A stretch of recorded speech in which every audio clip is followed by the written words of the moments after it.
Shalom teman-teman, apa kabar semuanya? Senang sekali saya bisa menyapa saudara-saudara sekalian.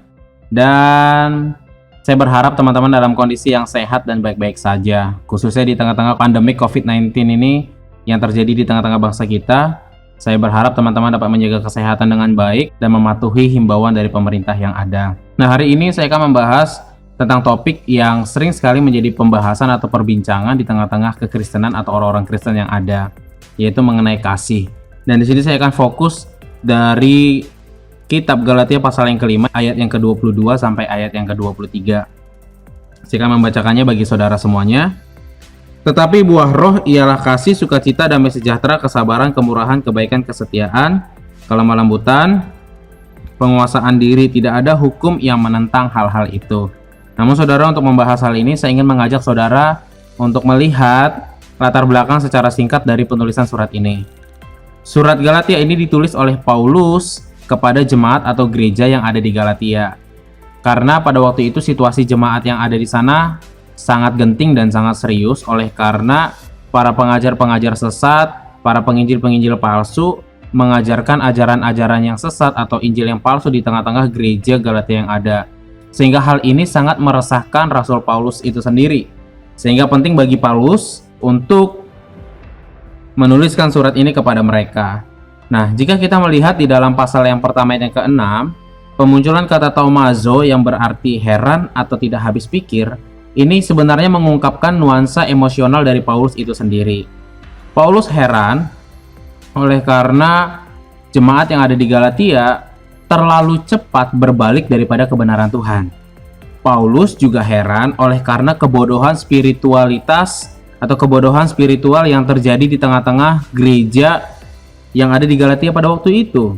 Oleh karena mereka lebih memilih Injil yang palsu daripada Injil yang sudah diajarkan Rasul Paulus kepada mereka. Nah saudara, para pengajar-pengajar sesat ini dengan sengaja mengajarkan ajaran-ajaran yang palsu untuk mengecoh keimanan jemaat-jemaat yang ada di Galatia. Mereka juga menghasut jemaat di Galatia itu untuk melawan Paulus dan meragukan kerasulannya. Saudara, apa sih yang dimaksud dengan Injil palsu tersebut? Jadi pada waktu itu para pengajar-pengajar palsu itu mereka mengajarkan ajaran bahwa sebenarnya anugerah dari Tuhan itu tidak bisa diperoleh hanya dengan iman, tetapi harus dengan melakukan atau mentaati hukum Taurat sebagai penyempurna keselamatan. Nah saudara, hal inilah yang membuat resah jemaat yang ada di Galatia pada waktu itu. Nah itulah yang menjadi latar belakang singkat dari suratan Galatia yang ada. Nah kita mau lihat di dalam pasal yang kelima, Paulus mengalihkan pemikirannya kepada kemerdekaan Kristen yang diperoleh di dalam Kristus. Nah saudara, sebagai seorang Kristen yang merdeka, hendaknya kemerdekaan itu bukanlah menjadi kesempatan bagi kita untuk kita hidup dipimpin oleh dosa atau keinginan daging. Tetapi sebagai orang yang sudah dimerdekakan oleh Kristus, harusnya hidup kita adalah dipimpin oleh Roh Kudus. Dan sebagai orang yang sudah dipimpin oleh Roh Kudus, hendaknya hidup kita harus menghasilkan buah dari Roh itu sendiri. Salah satunya adalah kasih. Nah teman-teman atau saudara-saudara yang dikasihi oleh Tuhan, di dalam teks aslinya kata kasih ini disebut agape. Jadi kata benda agape ini atau kasih Allah ini tidak ditemukan di dalam tulisan-tulisan Yunani klasik yang lainnya. Tetapi kita dapat menemukan kata benda agape ini di dalam ekspresi Tuhan dalam konteks penebusan umat-umatnya.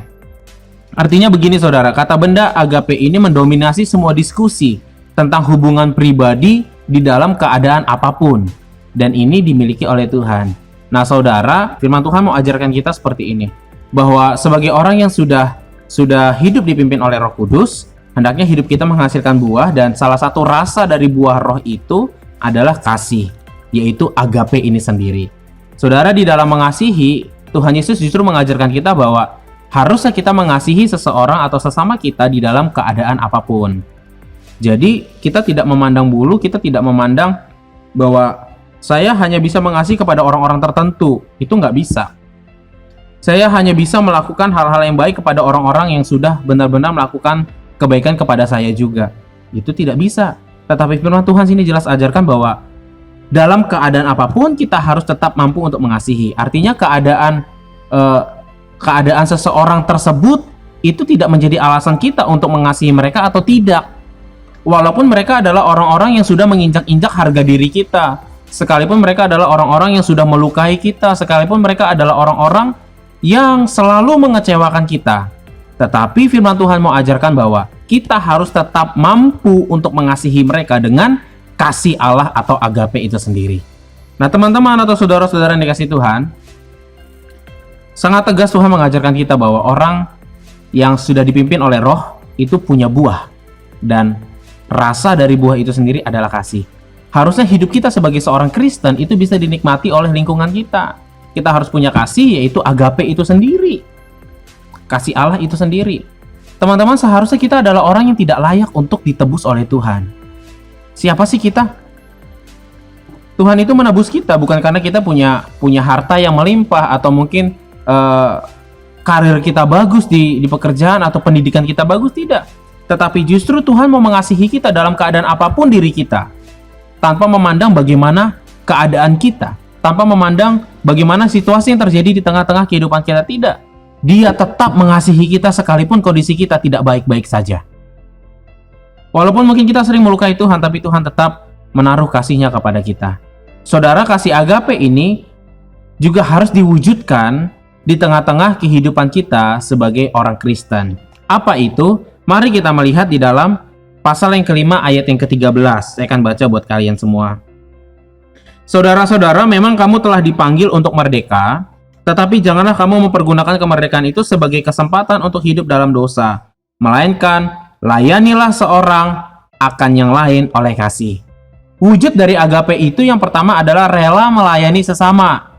Nah, saudara, seringkali kasus begini. Kita nggak suka nih sama seseorang. Kita kesel sama dia. Lalu ketika kita sedang melayani sebagai seorang penerima tamu di gereja, nah orang yang kita nggak suka ini datang ke gereja untuk dia beribadah begitu. Nah, bagaimana reaksi kita nih sebagai orang yang sudah dipimpin oleh Roh? Kalau kita ingin menerapkan agape ini dalam diri kita, sekalipun orang yang tidak kita suka itu datang ke dalam gereja dan kebetulan kita adalah seorang yang sedang melayani sebagai penerima tamu, kita harus nyatakan dong kasih agape itu. Jangan justru rasa jengkelmu, rasa keselmu itu mendominasi hatimu dan pikiranmu, tetapi harusnya agape itu menguasai dirimu sendiri, sehingga ketika orang yang gak kamu suka itu datang, kamu bisa memberikan senyum yang terbaik, bukan senyum yang palsu. Kamu justru melayaninya dengan sangat baik. Mari Bu atau Pak, silakan duduk, saya akan mengantar saudara ke tempat yang paling baik. Wah, saudara, ini nih yang harusnya dimiliki oleh orang-orang Kristen yang ada. Rela untuk melayani sesama walaupun dia sudah terluka atau dia sudah kecewa dengan orang tersebut, tapi dia mau merendahkan hatinya untuk melayani mereka yang sudah melukai dirinya. Yang kedua, dalam ayat yang pertama di pasal yang ke-6. Saudara-saudara, kalaupun seorang kedapatan melakukan suatu pelanggaran, maka kamu yang rohani harus memimpin orang itu ke dalam jalan yang benar, dalam roh lemah lembut sambil menjaga dirimu sendiri supaya kamu juga jangan kena kepada pencobaan. Artinya, kita peduli dengan sesama kita. Bagaimana dengan kondisi mereka? Kita perlu peduli dengan mereka. Kalau mereka sedang terpuruk, mari kita peduli untuk kita dapat mendoakan mereka supaya mereka bangkit kembali. Kalau misalnya orang yang tidak kita suka itu usahanya bangkrut, jangan kita mengutuk, tapi justru kita menolong dia, menjadi sahabat bagi dia supaya mereka dapat bangkit kembali di dalam keterpurukannya. Saudara, peduli dengan sesama tanpa memandang apapun dan tanpa melihat keadaan apapun, itu agape. Contohnya juga di tengah-tengah pandemi COVID-19 ini, saudara, mari kita peduli dengan bangsa kita. Mari kita peduli dengan pemimpin negara kita. Mari kita peduli dengan orang-orang di sekitar kita. Kalau andai kata kita melihat orang-orang di sekitar kita sedang mengalami kesulitan oleh karena efek dari pandemi COVID-19 ini, mari kita mau berbagi dengan mereka. Kalau kita ada berkat, mari kita bagi sedikit berkat kita buat mereka. Jangan menjadi orang yang egois. Jangan menjadi orang yang sengaja menutup mata dan menutup telinga terhadap situasi yang terjadi di tengah gereja, di tengah berjemaat, di tengah lingkunganmu, di tengah keluargamu, ataupun di tengah bangsa dan negaramu ini. Pedulilah dengan sesama. Wujudkan kalau kamu memiliki agape di dalam dirimu. Yang ketiga, yaitu saling tolong-menolong atau mau memikul beban sesama. Itu dalam ayat yang kedua pasal yang ke-6. Bertolong-tolonglah kamu menanggung bebanmu, demikianlah kamu memenuhi hukum Kristus. Saudara, wujud agape yang selanjutnya dalam ayat yang kedua ini dikatakan bahwa mari kita mau untuk saling menolong sesama kita atau memikul beban sesama kita, supaya mereka juga menikmati Kristus yang ada di dalam diri kita. Saudara, bayangkan, kita ini orang yang gak layak untuk dikasihi Tuhan, tapi justru Tuhan mau tetap mengasihi kita. Sekalipun orang-orang di sekitar kita itu yang sering melukai kita dan kita anggap harusnya mereka tuh gak layak untuk kita cintai, untuk kita kasihi. Tetapi karena kita belajar akan kasih agape ini yang sudah Tuhan lakukan lebih dulu kepada kita, kita mau terapkan bagi mereka. Sekalipun mereka orang yang memusuhi kita, sekalipun mereka adalah orang yang mengecewakan kita, sekalipun mereka adalah orang yang sangat melukai kita, mari kita mau belajar untuk justru mau memikul bebannya bersama-sama, mau menolong dia. Dan yang terakhir dalam ayat yang ke-9 sampai ayat yang ke-10 di pasal yang ke-6. Janganlah kita jemu-jemu berbuat baik, karena apabila sudah datang waktunya kita akan menuai jika kita tidak menjadi lemah. Karena itu selama masih ada kesempatan bagi kita, marilah kita berbuat baik kepada semua orang, tetapi terutama kepada kawan-kawan kita seiman. Yang terakhir adalah wujud dari agape itu sendiri, terus-menerus atau jangan pernah berhenti untuk melakukan kebaikan kepada siapapun, dalam kondisi apapun, dalam keadaan apapun. Teruslah menabur kebaikan. Kenapa, saudara? Karena kita pasti akan menuai apa yang sudah kita tabur. Jangan pernah berharap bahwa ketika kita melakukan atau menabur kebaikan kepada seseorang, kita berharap memperoleh tuaian dari orang itu kembali. No, tidak. Tetapi itu adalah urusan Tuhan. Upah kita itu urusan Tuhan. Yang harus kita lakukan menerapkan agape itu yang sudah lebih dulu kita rasakan dalam diri kita. Kita mau terapkan itu, bahwa buah roh itu punya rasa. Salah satu rasanya adalah kasih. Mari kita terapkan agape atau kasih Allah itu di dalam kehidupan kita sebagai orang Kristen. Di tengah-tengah bangsa, di tengah-tengah lingkungan kita, keluarga kita, atau siapapun dan dimanapun, mari kita wujudkan agape itu. Rendahkan hatimu untuk mau melayani sesamamu. Pedulilah dengan sesamamu, pedulilah dengan negaramu, dengan kotamu, pedulilah dengan keluargamu, pedulilah dengan gerejamu, dengan pendetamu, dengan pelayananmu. Kau harus peduli, jangan cuek, jangan tutup mata, jangan tutup telinga. Peduli, beri hati kepada situasi tersebut, beri hati kepada pelayanan, beri hati kepada negara, beri hati kepada siapapun juga. Artinya memberi hati untuk mau peduli dengan mereka.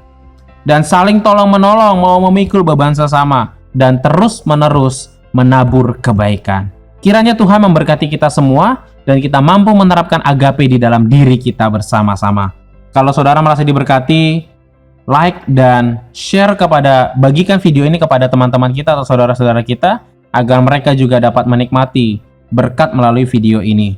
Dan saudara jangan lupa juga untuk subscribe channel ini supaya kita sama-sama terus dapat belajar mengenai kebaikan-kebaikan Tuhan dan topik-topik menarik mengenai kekristenan. Kalau saudara ada permintaan untuk membahas topik sesuatu tentang hal-hal gerejawi atau kekristenan, teman-teman atau saudara-saudara boleh menuliskan di komen, dan saya akan berusaha untuk membahasnya di dalam video-video selanjutnya. Terima kasih saudara, Tuhan kiranya memberkati kita semua, dan tetap jaga kesehatan.